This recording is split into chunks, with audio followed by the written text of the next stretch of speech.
Muito bem, está conectado conosco aqui o general Francisco Mamede de Brito Filho, mais conhecido como General Brito, bastante ativo nas redes sociais, né, general? Muito boa noite, bem-vindo ao Papo Antagonista. Boa noite, Cláudio. Agradeço o convite e estamos aqui à disposição para contribuir para o debate. Maravilha.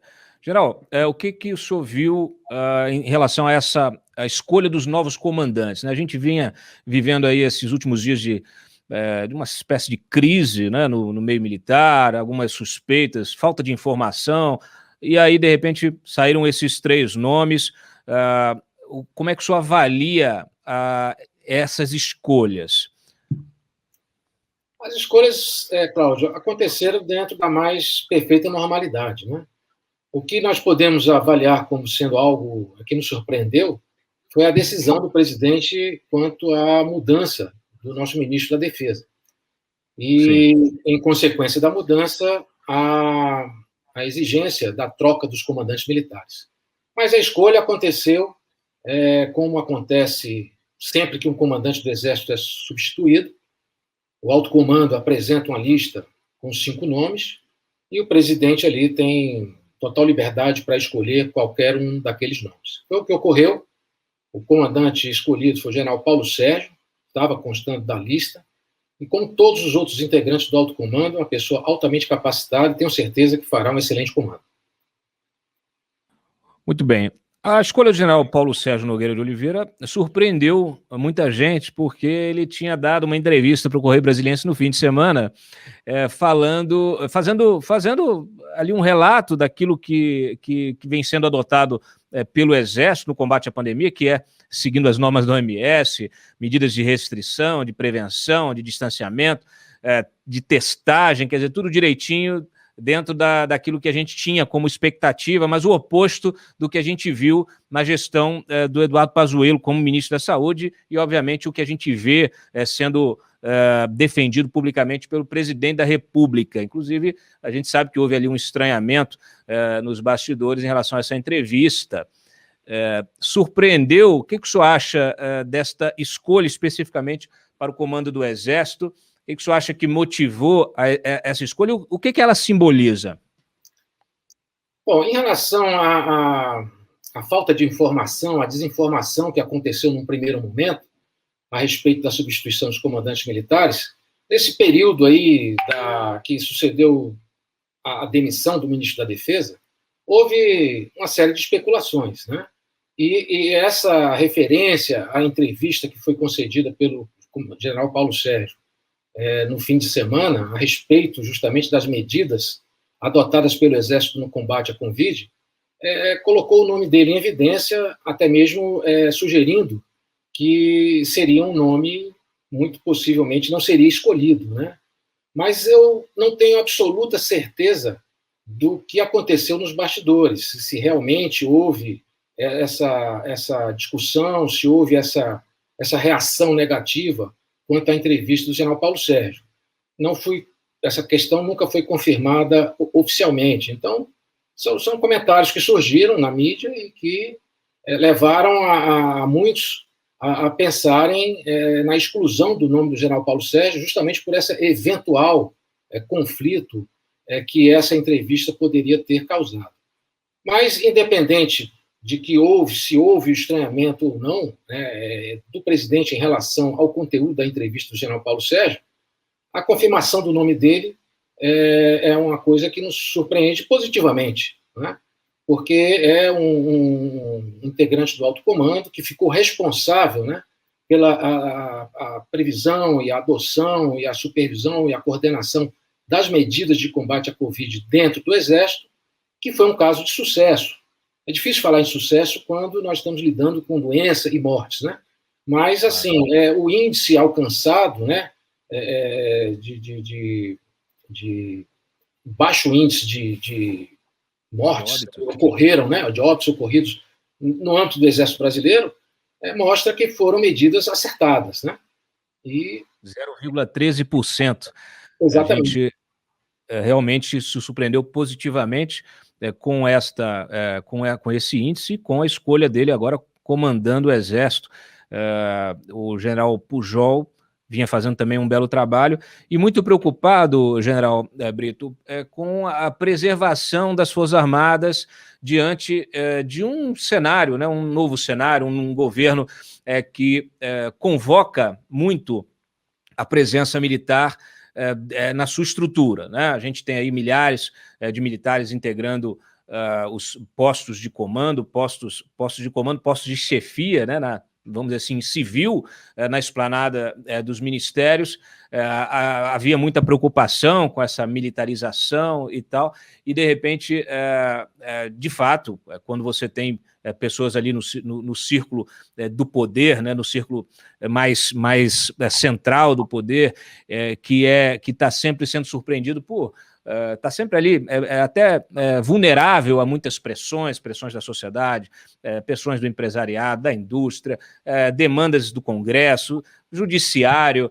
A gente parece que vive em constantes crises, e isso começou a acender um sinal amarelo. Vou aqui usar a expressão do Arthur Lira, mas eu acho que acendeu um sinal amarelo, talvez até vermelho, nas Forças Armadas, pela possível contaminação da imagem dos militares, justamente por causa desse envolvimento político com o governo, que é um governo que a gente entende como bastante complicado, com uma gestão bastante complicada, e que vive um momento também, o país, o mundo, né, também um contexto histórico mais complicado ainda. Como é que o senhor vê? O senhor acha que é hora de debandar? Um dos temas, né, Cláudio, que eu também costumo abordar em todas as minhas manifestações nas mídias sociais é justamente essa preocupação quanto à politização dos militares, politização das Forças Armadas, né? Eu faço parte de uma geração que hoje está assumindo o alto comando, conheço todos que integram o alto comando, foram meus contemporâneos da Academia Militar das Agulhas Negras, e a questão da politização sempre foi motivo de preocupação da minha parte, né? E creio que uma boa parte dos militares que estão da reserva e da ativa também. Então, em relação a essa politização, que foi indo num crescente, né? Ela de alguma maneira, atingiu, né? E não pode deixar de atingir a imagem das Forças Armadas. Embora nas minhas declarações, eu sempre defendo que é preciso que a sociedade entenda que aqueles militares que aceitam o convite para participar do governo são pessoas físicas, são cidadãos que passam a integrar o governo e não representam a instituição. Mas sabemos também que é muito difícil que a sociedade consiga enxergar com esses olhos. É lógico que o militar, mesmo na reserva, continua sendo militar e continuará sendo visto pela população, pela sociedade, como um representante das Forças Armadas. Mas é preciso insistir nessa tecla.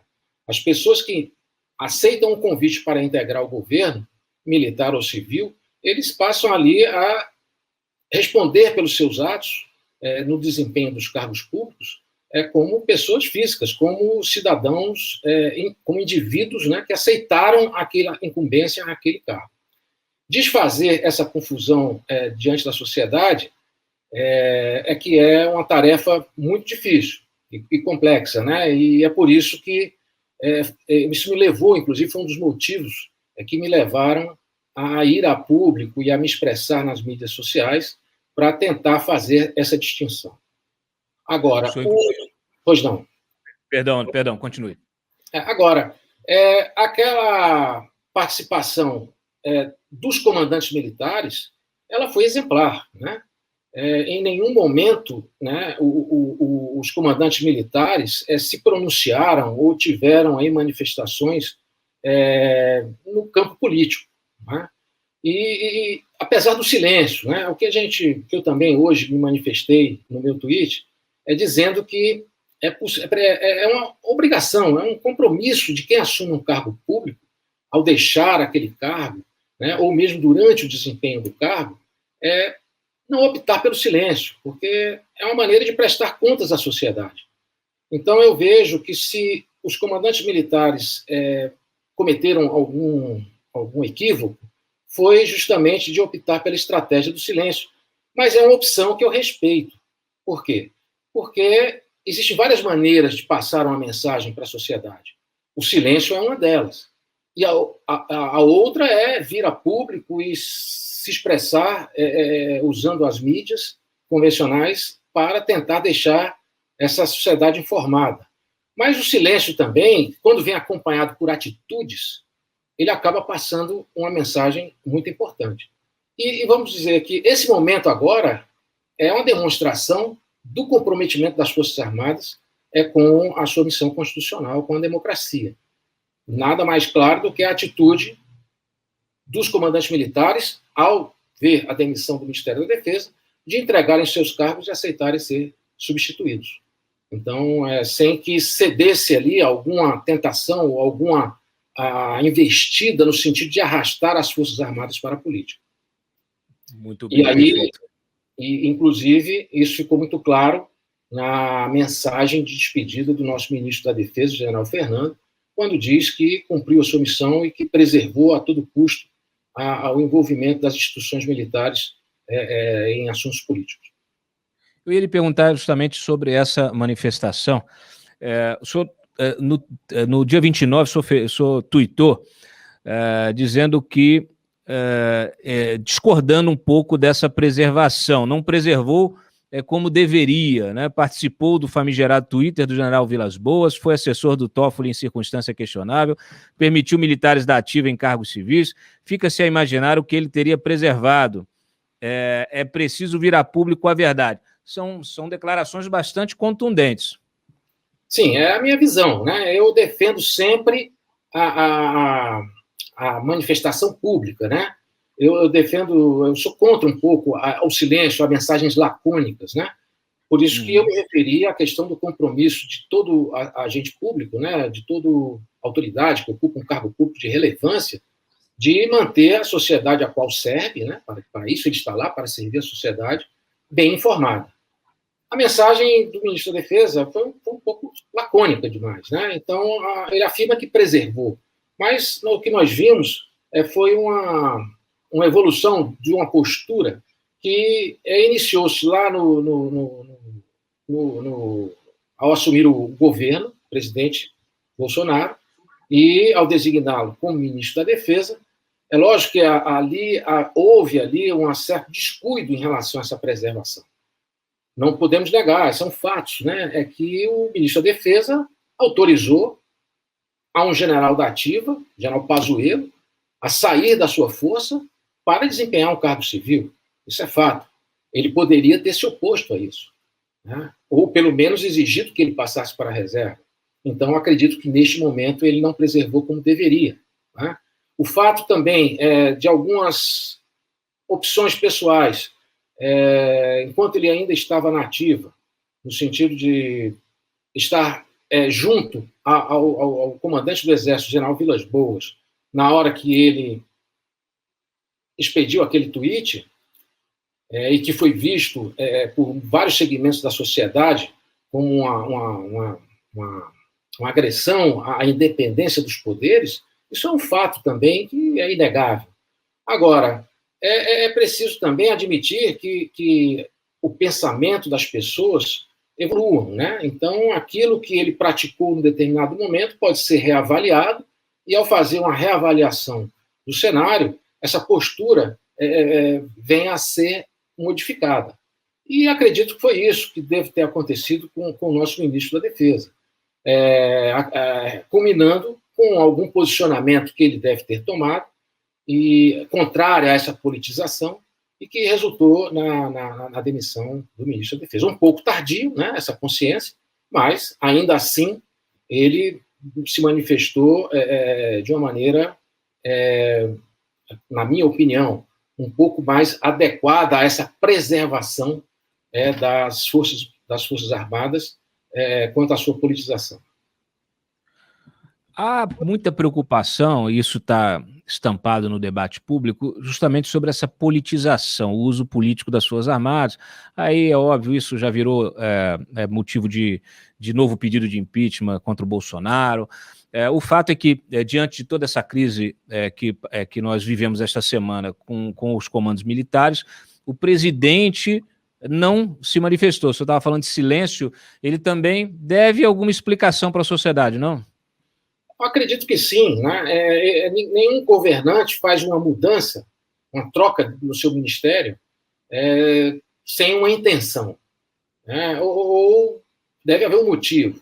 No caso específico do Ministério da Defesa, não houve pressão externa, como foi o caso do Ministério das Relações Exteriores, né? O nosso chanceler, em que havia uma pressão do Congresso, uma pressão da sociedade quanto à sua substituição. E a coisa aconteceu de uma forma muito abrupta e até de uma maneira desrespeitosa, né? Uma vez que o presidente em nenhum momento manifestou os seus motivos, né, para a demissão do Ministério da Defesa e, nem ao menos, também, até o momento, expediu nenhuma mensagem de agradecimento ao ministro, de agradecimento aos comandantes militares pelo trabalho que eles realizaram durante o seu governo. Então, isso aí realmente causa estranheza, né? E inspira aí uma certa dose de desrespeito. O senhor acredita que o presidente, quando ele faz as declarações públicas de eu quero o meu exército, é meu, não sei o quê, quando ele faz os gestos aí, inclusive do ponto de vista até de reforma previdenciária e tal, de aproximação com as polícias militares, o senhor, pelo que o senhor conversa dentro do Exército, o senhor acha que, como é que o senhor vê o clima? O senhor acha que há de fato, uma tentativa de cooptação de hierarquias inferiores, de repente pelo presidente da República, para o uso político das Forças Armadas, contra, e até, de repente, num limite, né, dessa discussão, que isso seja usado contra os generais, aqueles que estão no comando. O senhor sente isso? O que o senhor sente dessas conversas? O que tem de real?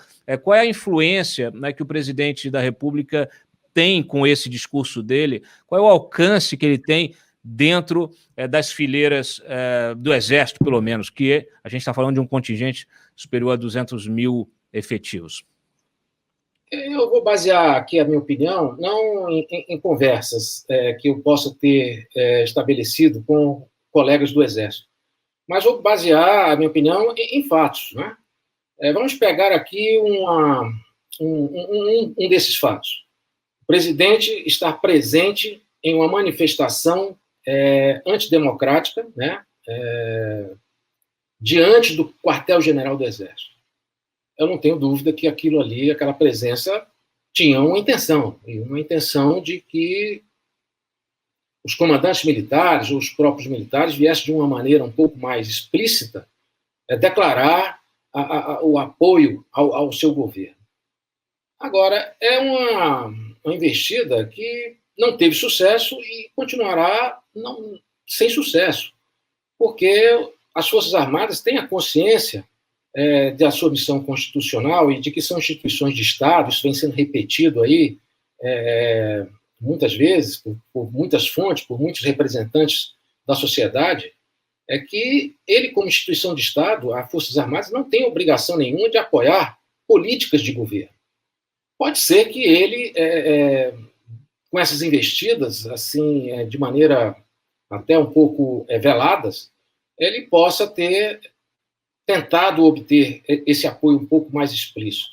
Ele não conseguiu, e acredito que, mesmo com a troca do ministro da Defesa, mesmo com a troca dos comandantes militares, continuará não tendo sucesso, se é essa a intenção dele. Para encerrar, justamente dentro desse raciocínio que eu gostaria de perguntar. Ele nomeou um ministro que saiu dali da sua cozinha, né, o Braga Neto. De repente, o que se esperava é que viessem comandantes militares que fossem, vamos dizer assim, que representassem esse alinhamento que se espera, né, esse alinhamento político. E, de repente, a gente vê que isso não aconteceu, né? Você tem o Braga Neto aí como ministro, novos comandantes que parecem bastante, cuja escolha parece que realmente foi bastante, vamos dizer assim, lógica, né, considerando o histórico de cada um e a competência, né, justamente promovendo essa manutenção desse espírito que o senhor acabou de dizer, das Forças Armadas, de missão constitucional. Eu lhe pergunto, qual o senhor acha que foi a participação do presidente na escolha desses comandantes, desses novos comandantes? Foi pequena, foi grande, foi média? O senhor acha que ele teve alguma participação? O presidente ele tem total liberdade para escolher tanto os seus ministros quanto os seus comandantes militares. Inclusive, ficou patenteado no dia de hoje que a escolha foi feita respeitando uma praxe, que não é nada normativo, né? Que não está estabelecido de maneira... Não é uma coisa que seja prevista em legislação, a escolha do comandante do Exército. É uma praxe de apresentar 5 nomes, né? O alto comando apresenta os 5 nomes, normalmente obedecendo o critério da antiguidade, e entre aqueles 5 nomes, o presidente tem total liberdade de escolha. Ele tem liberdade de escolha até para escolher alguém fora da lista. Como falei, é uma praxe que vem sendo respeitada nas últimas substituições de comando. Mas se verifica que ele respeitou essa praxe e fez a sua escolha dentro da lista que foi apresentada pelo alto comando. Então, quanto à expectativa de que o nome foi escolhido, possivelmente porque há a expectativa de um maior ou menor alinhamento, eu volto a repetir de que o alto comando ele está muito coeso, né, e um pensamento muito unido em relação ao que nós chamamos de cláusulas pétreas da instituição. E o respeito à Constituição e o respeito à democracia é uma delas. Então, independente, qualquer escolha que fosse feita, não haveria nenhum motivo para se esperar mudança de comportamento. As Forças Armadas continuarão com a mesma atuação que tiveram sob o comando do general Léo Pujol. Muito bem. Bom, obrigado aí pela sua participação aqui no Papo Antagonista. O programa permanece aberto para futuras colaborações. Uma boa noite. Agradeço o convite mais uma vez. Uma boa noite a todos. Aconteceu, você fica sabendo aqui. Papo Antagonista.